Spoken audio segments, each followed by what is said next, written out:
तो अब हम देखने वाले हैं डाइजेशन। डाइजेशन होता कैसे है हमारी बॉडी में, ये हम लोग देखने वाले हैं। सबसे पहले मैं आपको बता दूं, हम अपने माउथ में फूड रखते हैं, यहाँ पे फूड रखते हैं बकल कैविटी में। बकल कैविटी सबसे स्टार्टिंग पॉइंट होती है जहां से डाइजेशन स्टार्ट होता है। यहाँ पे फूड रखने के बाद फूड हमारा आता है ओसोफेगस में।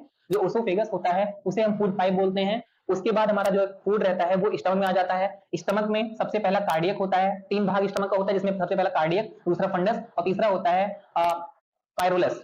जो कार्डियक होता है उसमें एचसीएल का फॉर्मेशन होता है, एचसीएल के फॉर्मेशन से जो फूड होता है वो एसिडिक हो जाता है। उसके बाद फंडस, फंडस में ही हमारा खाना जो रहता है वो रुकता है कम से कम 4 घंटे के लिए, इसी को हम लोग स्टमक बॉडी बोलते हैं। उसके बाद हमारा है पायरोलस। पायरोलस में ये हमारा जो गैस्ट्रिक ग्लैंड होती है, ऐसी सब गैस्ट्रिक ग्लैंड है आपकी, गैस्ट्रिक ग्लैंड जो होती है वो जो होती है उस पे क्या होता है, गैस्ट्रिक ग्लैंड जो होती है वो गैस्ट्रिक जूस बनाती है, गैस्ट्रिक जूस बनाती है। और ये जो पायरोलस है इसमें रेनिन होता है, रेनिन जो होता है वो मिल्क से कर्ड बना देता है। और इसमें पेप्सिन होता है, पेप्सिन जो होता है वो प्रोटीन से पेप्टोन बना देता है। उसके बाद हम बात कर लें कि जो फूड हमारा आ रहा है वो एसिड फॉर्म में हो चुका है।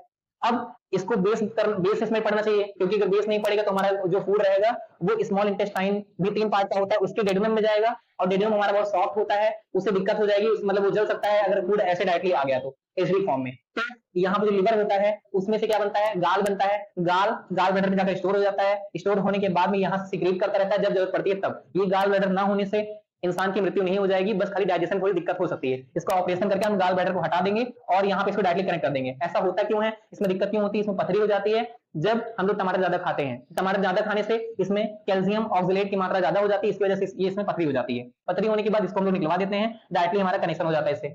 मान लीजिए आप एकदम सही है तो यहाँ से ये गाल का फॉर्मेशन कर रहा है, ये बेस के फॉर्म में होता है। बेस यहाँ पे होता है जो वो एसिड वाला जो खाना आ रहा है, एसिडिक फूड आ रहा है हमारा, उसको बेस से मिलाकर न्यूट्रल बना देता है। और अब जो है इसके पहले कि स्मॉल इंटेस्टाइन में हमारा फूड जाए, हमारा जो ये पेंक्रियाज होता है इसका भी यूज होता है। पेंक्रियाज हमारा पेंक्रियाटिक जूस बनाता है। पेंक्रियाज में एक होता है लाइपेज, एक होता है एमाइलोज, एक होता है ट्रिप्सिन। जो लाइपोज होता है वो फैट को डाइजेस्ट करता है, एमाइलोज स्टार्च को डाइजेस्ट करता है, ट्रिप्सिन पेप्टोन बना हुआ है, पेप्टोन बना हुआ है, उस पेप्टोन को पेप्टाइड में चेंज कर देता है ना। वहां पे पेप्सिन था बनाया था और यहाँ पे पेप्टोन जो हमारा है वो यहाँ पेप्टाइड में चेंज हो गया है ट्रिप्सिन की वजह से। ठीक, यहाँ तक आप समझ गए होंगे।